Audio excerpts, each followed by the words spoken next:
Ang kalinaw, mga kaigsuunan, dili makuha sa mga negosasyon sa gobyerno o sa uban pang mga pundok.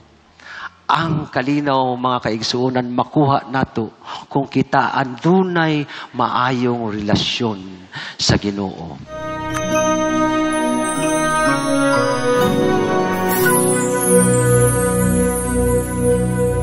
Ang sikreto sa kalipay, mga kaigsuunan, ako ato nga batbaton. Tinghali, nakahinumdum kamo sa usa ka salida ni adtong 1981. Fourth year ko niini, nag-graduate ko niini sa Matutong View Academy. Ang salida nga nagauluhan, Chariots of Fire. Og gisundan kini sa usa ka salida nga nagauluhan, The Last Race to 2000. Nag-graduate po ko ani sa Adventist University of the Philippines ni atong tungura. Kini nga mga salida, mga kaigsunan, usa ka istorya nga nagpaila sa usa ka bantugan nga tawo nga giganlan og Eric Liddell. Si Eric Liddell nahimong tanyag tungod sa iyahang pagsalmot sa usa ka karera sa 400-meter race.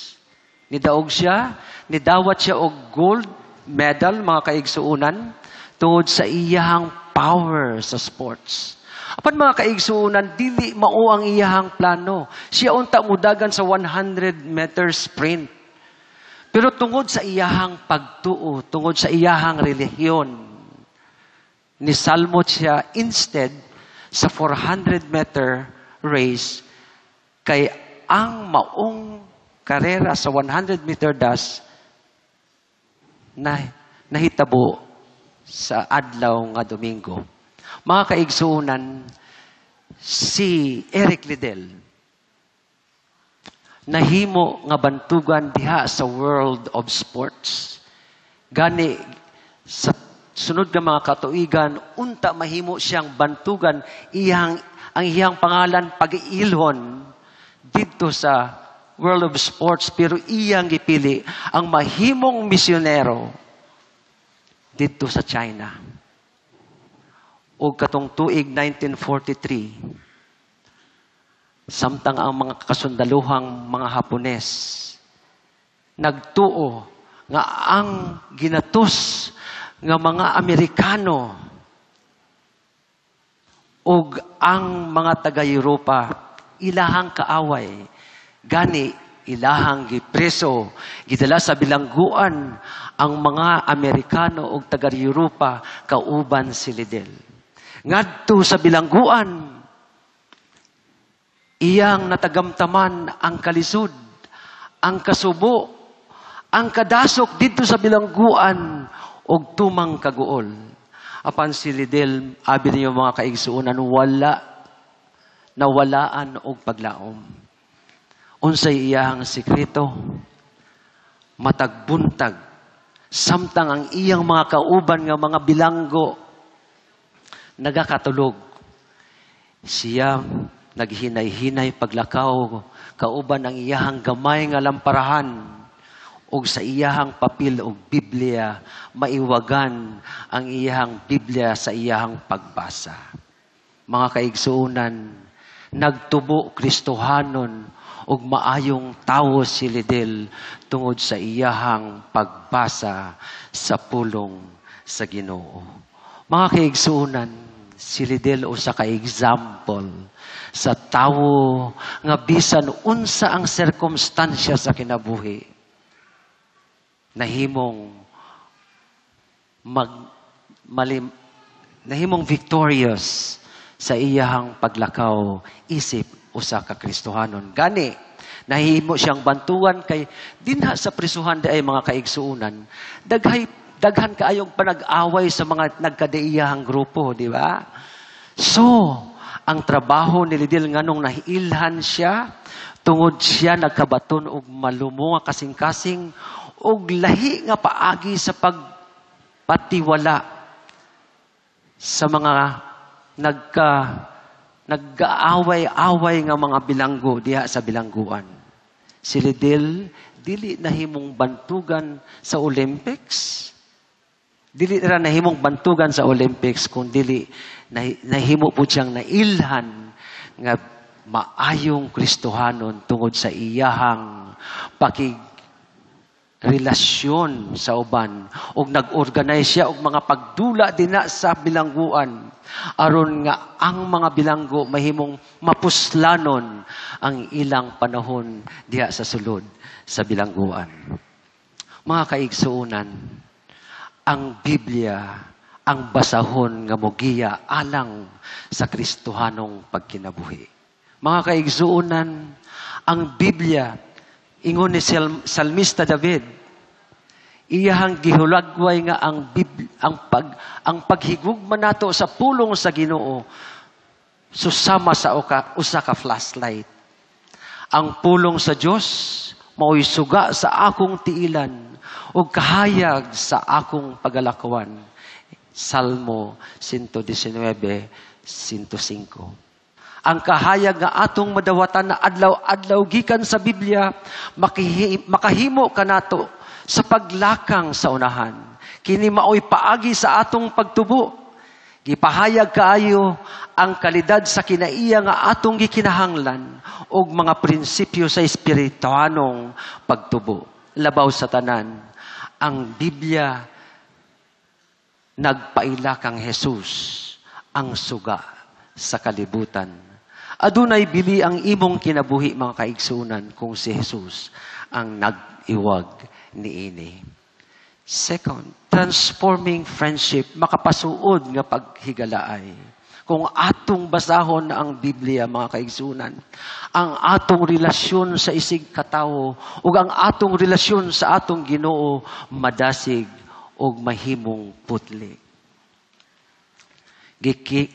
Ginganlan ko kamo og mga higala, kay ang tanan nga nadungog ko gikan sa akong amahan, kini gipahibalusab diha kanimo. Juan 13:15. Gipaambit ni Jesus, mga kaigsunan, ang labing mahinungdanong kamatuoran sa tibuok universo. Tungod kay siya gusto nga atong maangkon ang labing maayo, ang iyang pulong magdala ka nato ngadto kaniya, sila nga iyang ginasultian og ginatudluan. Gisulti ko kaninyo, ingon sa Juan 16:33. Gisulti ko kaninyo aron nga dinhi kanako makabaton kamo og kalinaw. Ang kalinaw, mga kaigsuunan, dili makuha sa mga negosasyon sa gobyerno o sa uban pang mga pundok. Ang kalinaw, mga kaigsuunan, makuha nato kung kita andunay maayong relasyon sa Ginoo. I need help. I need help, and I found it in Jesus. Everyone was supplied. The hunger of my soul was satisfied. And the Bible is to me the revelation of Christ. I believe in Jesus because He is to me a divine Savior. I believe the Bible because I have found it to be the voice of God to my soul. Ingon pa sa atong sister nga si Ellen White. Ang Biblia natingob diha sa napulo kasugo. Mga kaigsunan, samtang wala pa ang Biblia, gihatag sa Ginoo sa mga Israel ang napulo kasugo. Kaning napulo kasugo, mga kaigsunan, dili kini mahimong babag sa inyong kalipay. Daghan ang nagahuna-huna nga ang napulo kasugo usak kahinungdan nga dili kaangkon og tiunay nga kalipay. Apan suginlan ko kamo, mga kaigsunan, kung kamo nagabantay sa napulo kasugo nga anaa diha sa Biblia, ang inyohang kalipay tiunay, mga kaigsunan. Ang pagtanaw sa napulo kasugo makatabang kanato sa pagsabot ngano si Jesus, ang mga propeta nga nagsulat sa Biblia ug daghang moderno nga mga scholar nagiyahan sa pagsiguro nga ang napulo ka sugo dili mapulihan nga basihan sa kinabuhi sumala sa pagbuot sa Dios. Ang napulo ka sugo mga kaigsuonan gamay ra na. Napulo ra ka na. Pero sultian ta kamo nga tanang basihan sa mga laws, sa mga kasuguan, sa tanang nasod na base ni anang napulo kasugo, mga kaigsuonan. Nabahin ang napulo kasugo ngadto sa duha. Ang unang upat gipahamtang sa atong relasyon ngadto sa Ginoo ug ang unom, ang ulahing unom na pahamtang ang atong relasyon ngadto sa isig katawo. Atong tan-awon mga kaigsuonan. Ang unang duha ka kasuguan nagahisgot mahitungod sa pagkigrelasyon nato sa Dios og pagsimba kaniya. Una, dili ka magbaton og lain nga Dios sa atubangan nako. Ingon ni Jehova. Ikaduha, dili ka magbuhat og usa ka larawan nga linilok bisan sa dagway sa bisan unsang butanga nga atuwa sa itaas sa langit. Kung dili sa ilalom sa yuta, kung sa anaa sa tubig sa ilalom sa yuta, dili nimo iyukbo ang imong kaugalingon kanila, ni mag-alagad kanila. Ang ikatulo ug ikaupat nga kasuguan naghisgot mahitungod sa kabalaan sa ngalan sa Dios o sa iyang adlawng ipagpahulay. Ang ikatulo nga sugo nagaingon, dili nimo pagagamiton ang ngalan ni Jehova nga imong Dios sa pasipala. Ang ikaupat nagaingon, hinumduman mo ang adlaw nga ipagpahulay aron sa pagbalaan niini. Sa unom ka adlaw magabuhat ka og buhaton mo ang tanan nga imong bulaton. Apan ang adlaw nga ikapito mao'y usa ka adlaw nga ipagpahulay alang kang Jehova nga imuhang Dios. Ang kasuguan 5 ug 7 nagahisgot mahitungod sa paghatod sa ginikanan, pagtahod sa ginikanan og nagapanalipod sa kasagrado sa kaminyoon. Kani nagasulti, tahuron mo ang imong amahan o inahan. Ang ikapito, dili ka magpanapaw. Kani mga kaigsunan nga mga kasuguan, naghimo kanato og dugang kadasig sa atong paghigugma sa atong amahan o ginahan o sa atong mga karelasyon sa atong asawa o pana. Ang kasuguang 6, 8, 9 o 10 or before that, ang kasuguan 7 nagasulti dili ka magpanapaw.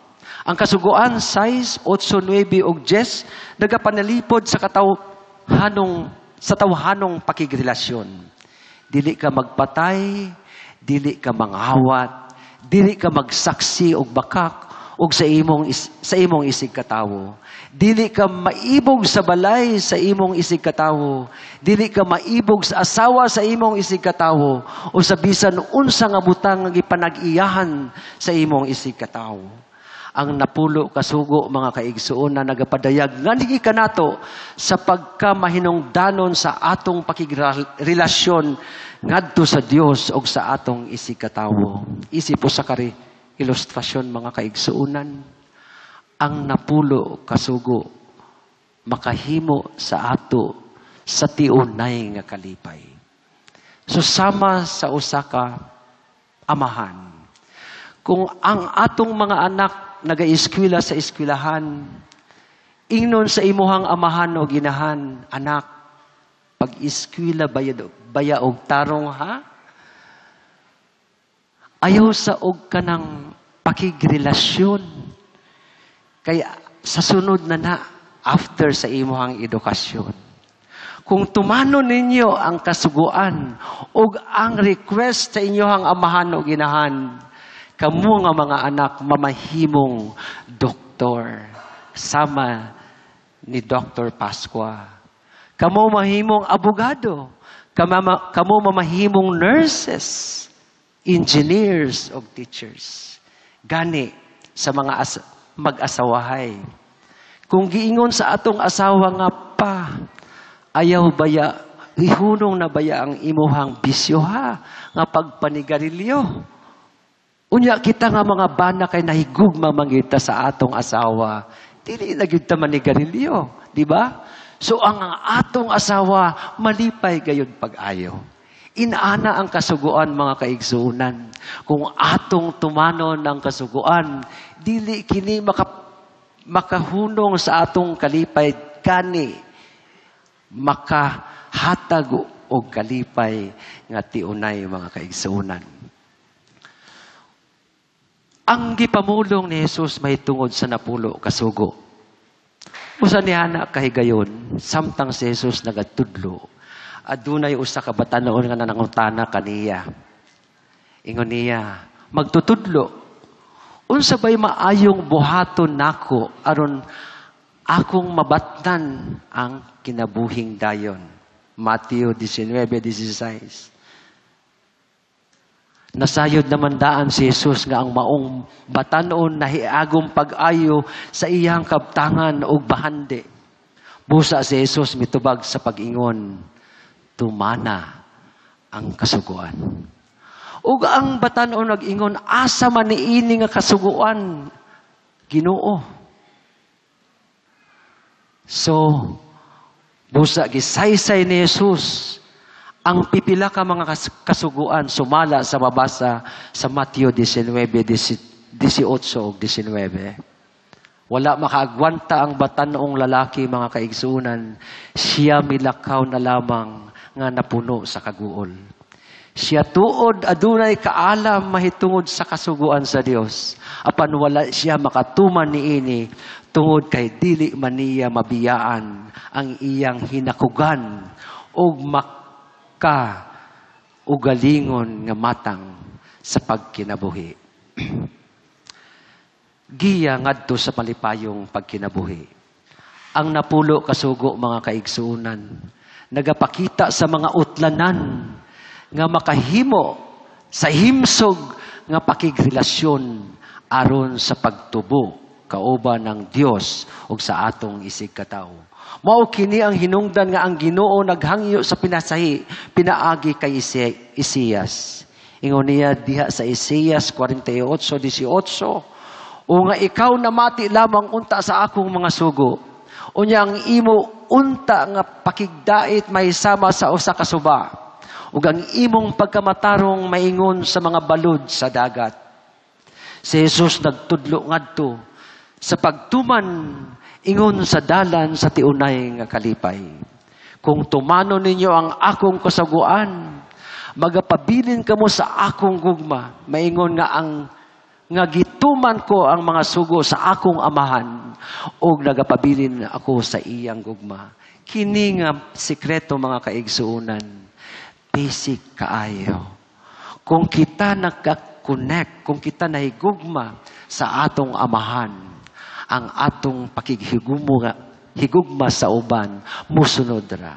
Kay ang paghigugma sa uban kana siya usa ka butang nga mamahimong atong giya sa maayong pagkinabuhi. Kining mga butang nga gisulti ko kaninyo aron ang akong kalipay magapabilin diha kaninyo ug aron usab inyong mabatnan ang hingpit nga kalipay. Mga kaigsuunan, kung ang atong relasyon ngadto sa Ginoo himsog, healthy, our relationship with others are also healthy. Mga kaigsuunan, ang Biblia nagapakita nga ang napulo kasugo dili kapulihan, dili mawala hingpit nga giya alang sa malipayong pagkinabuhi. Ingon sa uban, kamo mga legalista gyud kamo. Ingon sa uban nga kamo gipadako gyud ninyo ang kasuguan. Dili baya mga kaigsuunan, kita nga pundok sa Ginoo, naghigugma ra gyud pag-ayo sa Ginoo. ang atong paghigugma sa Ginoo mao nay sukaranan. Kung nahigugma baga kayod kita sa iyaha. Ingon niya, nganong nahigugma man kita kaniya? Ingon niya, kung nahigugma ka namo, kamo kanamo, bantayi ang mga sugo. Mga kaigsuunan, kung nahigugma kita kang Jesus, naghigugma kita sa Ginoo, walay rason ngano ang atong relasyon sa atong katawo dili hingpit, mga kaigsuunan. Ang Biblia, ang napulo kasugo mao dili mapulihang giya alang sa katawhan panahon sa daang tugon. Sa daang tugon, mga kaigsuunan, gisulat na bisan pa sa bag-ong tugon. Ang basahon sa Ecclesiastes sugilanon sa pagpangita ni Haring Solomon sa tiunay nga kalipay. You know the story of Solomon. He seek happiness. Nangita siya og kalipay ngadto sa mga bahandi, ngadto sa power, ngadto sa pakigrelasyon. Naghimo siya og mga harden para siya malipay. Naghimo siya, nagadto siya sa mga puloy-anan para mahimong malipay ang iyang kaugalingon. Naghimo siya, nag-organize siya og mga kasundaluhan, nag-organize siya og mga sulugoon para ang iyang kinabuhi mahimong haruhay, mga kaigsuunan. Apan si Solomon nag-ingon nga kakawangan lang, mga kaigsuunan. Dili makita ang kalipay ngadto sa bahandi. Ang kalipay mangita sa Ginoo, mga kaigsuunan. So si Solomon kini ang katapusan sa butang, ingon ni Solomon. Ang tanan na dungog na, kahadlukan ng Dios ug bantayi ang iyang sugo. Kay kini mao ang tibuok nga katungdanan sa tawo. Dugang pa ni Solomon, kakawangan lamang ang tanan kakawangan. You see, if we believe that the happiness will be gotten from power, from money, from forces, dili yun nato makuha ang tiunay nga kalipay, mga kaigsuunan. Siya nga nagbantay sa kusugoan, malipayon siya. Proverbs 28:18. Ang napulo kasugo, dili mapulihan nga giya sa katawhan panahon sa bag-ong tugon. Diha sa bag-ong tugon, giingon ni Pablo, busa ang kasuguan balaan, ug ang sugo balaan, matarong og maayo. Roma 7:12. Gidugang ni Santiago niini sa pagmamatuod ni Pablo, pinaagi sa pagsulti, kay bisan kinsa ang magabantay sa kinatibuk-an sa kasuguan, apan makalapas siya sa usa ka bahin niini, siya mahimong manidapason sa tanan niini. Kay siya nga nag-ingon ayaw pagpanapaw, nag-ingon usab ayaw pagpatay. Bisan pa kung dili manapaw, apan makapatay ka, ikaw nahimong manidapason sa kasuguan. Kinahanglan managsulti og managbuhat kamo ingon nga mga tawo nga pagahukman ubos sa kasuguan sa kagawasan. Si Charles Spurgeon, ang bantugang magwawali nga usa ka Baptist, sa tuig 1800 mideklara, ang kasuguan sa Dios balaan og langit nun. Hingpit, wala kitay maingon nga daghan ang kasuguan o kaha gamay ra, apan dili kini ikatandi nga ang pagkahingpit niini timailhan sa pagkabalaan. Si John Wesley, usa ka mga nagpundar sa Methodist Church, misulat, mahitungod sa pagkamalungtaron sa kasuguan. Iyang gihingon, ang kasuguan moral nga anaas sa napulo kasugo, si Kristo wala nagpapas. Tanang bahin niini nga kasuguan magpabilin alang sa tanang katawhan ug sa tanang henerasyon. Lastly, si Billy Graham, usa ka labing respetado nga magwawali, samtang nagtubag sa usa ka pangutana nga gimantala sa Kansas City Star mahitungod sa napulo ka sugo mitubag. Inyo bagayod natuman ang napulo ka sugo nga mahuna-hunaon ug may dakong pag-amping. Kung inyo kinigibuhat na tingala-tingali kamo, nga ang maong kasuguan na alang gayod sa atong kapanahonan, bisan kung dili kamo mutuo sa ubang bahin ni ini. Gahom sa pagtuman. Ang Biblia og ang napulo kasugo, dili mapulihan nga ingon, nga hingpit nga giya sa malipayong pagkinabuhi. Kay kaaway sa Diyos, ingon sa Roma 8:7, ang panghuna-huna nga alang sa unod, kini nagadumili sa pagpailalom sa kasuguan sa Dios. Sa pagkadinuod, dili kini makahimo sa pagpailalom niini. Usa ka babayi nag-ingon nga bisan unsaon ako pagtuman, nakabalukon ni ana nga kana mao ang susi og sekreto sa kalipay, pero bisan akong tumanon dili gyud nako matuman tungod kay ako huyang. Mga kaigsunan, ana ay tubag ni ana. Sa pagkamatuod, kadili kita makatuman sa balaang kasuguan sa Dios, sa atong kaugalingong kusog nagpahinundom kanato sa usa ka mahinungdanong paagi. Unsa nga paagi, mga kaigsuunan? Kisultian kita nga kita makakasasala nga nagkinahanglan sa usa ka manluluwas. Si Pablo nagkanayon, kay pinaagi sa kasuguan nagaabot hinuon ang kahibalo mahitungod sa sala. Busa, ang kasugaan na himong atong magtatagad sa pag-agak ngadto kang Kristo, aron kita pagamatarungon pinasikad sa pagtuo. Galatians 3:24. Tanawa, mga kaigsunan, si Jesus mao ang tubag. Samtang ang kasuguan nagtudlo kanato nga kita walay mahimo kung wala ang manluluwas, makaanha kita kang Jesus, mga kaigsunan, ug madawat sa gahom gikan sa gikan kaniya aron kita makatuman sa iyahang sugo. Ang napulo ka sugo, mga kaigsunan, nagasulti kanato nga si Jesus ang author sa gugma. Mga kaigsunan, kung kamo nahigugma kanako, ingon sa Ginoo, tumanon ninyo ang akong mga sugo.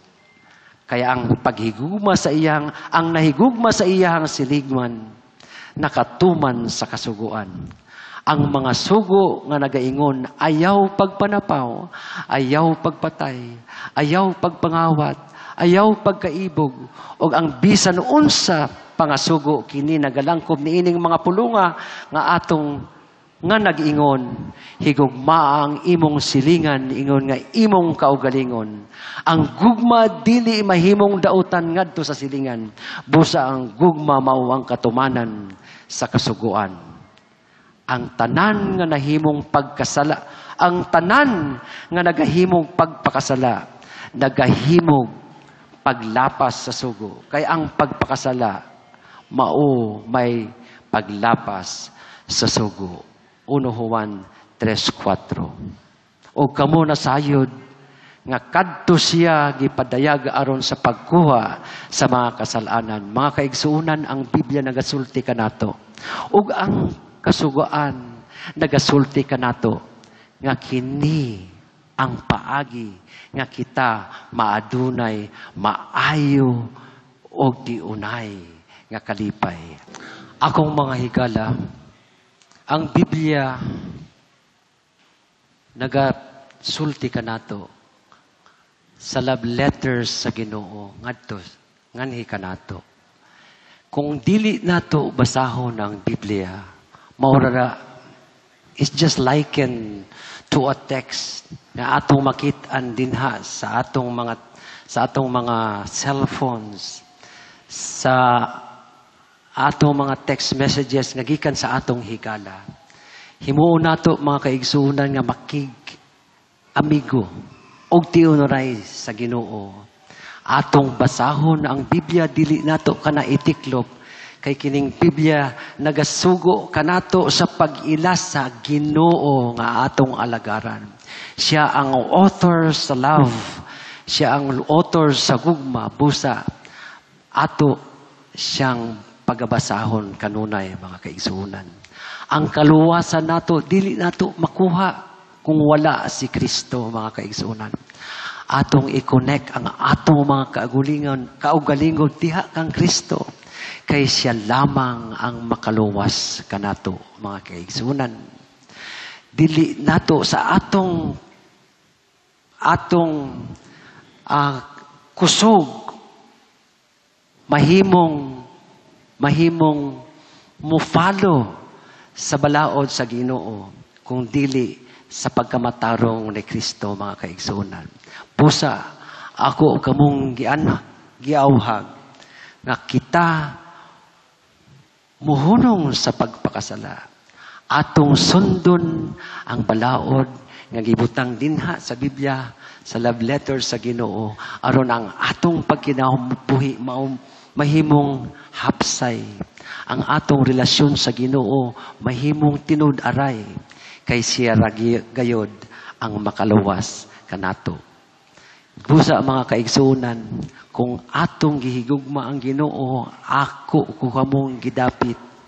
Kung asa man kamo karon sa pagpaminaw sa iyang pulong ug pagabasahon kanunay ang iyang Biblia, sama ni Eric Liddell. Bisan pa sa kalisod sa iyang kahimtang, bisan pa ni anang bilangguan, nawala ang iyang dungog nga kalibutanon, apan kusog ang iyang connection sa Ginoo, nahimo siyang nagmalipayon dinha sa sulod sa bilangguan tungod kay ang iyahang gikuptan nga kusog gikan sa Ginoo, mga kaigsunan. So, mga kaigsunan ko, kung asa man kamo karon, akong gihangyo nga kamo motindog ug makig-uban ka nako sa usa ka pinasahi nga prayer, nga pag-ampo.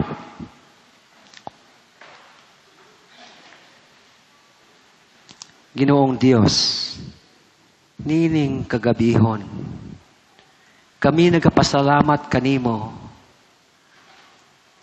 sa imuhang pagbunyag pinaagi dinhi sa mensahe sa sekreto sa kalipay diha sa Biblia. Ang Biblia nga among pagabasahon magatgiya kanamo nga kami magkinabuhi nga puno sa gugma. Tungod kay ang Biblia naga-point sa among Jesus nga alagaran hangtod sa kahangturan. Kami nagalaom o kami nagatuo nga si Jesus o pinaagi kang Jesus ra kami makabaton o salvation. Among ginahangyo, among Ginoo, nga kini nga mensahe nga among nadunggan magatubo sa among kasing-kasing nga kami mahimong maayo nga pagsulundan sa among mga anak, mahimong exemplar citizen ngadto sa mga katawhan, o kami mahimong mga katawhan nga nagapantay sa imong mga sugo. Because believing that is believing you. Lord, we pray that you will possess us. Holy Spirit, come into our hearts that we might be able to love Christ more and to love one another. Because loving one another is loving Jesus. Lord, I pray that all of us will become enlightened with the words from God out from the Bible. Help us to be happy because you wanted us to be happy. Help us to be patient while waiting for your soon coming. Salamat, Ginoo, sa pagtubag nimo sa among pag-ampo kay kini among gidawat sa pangalan ni Jesus nga among manluluwas. Amen.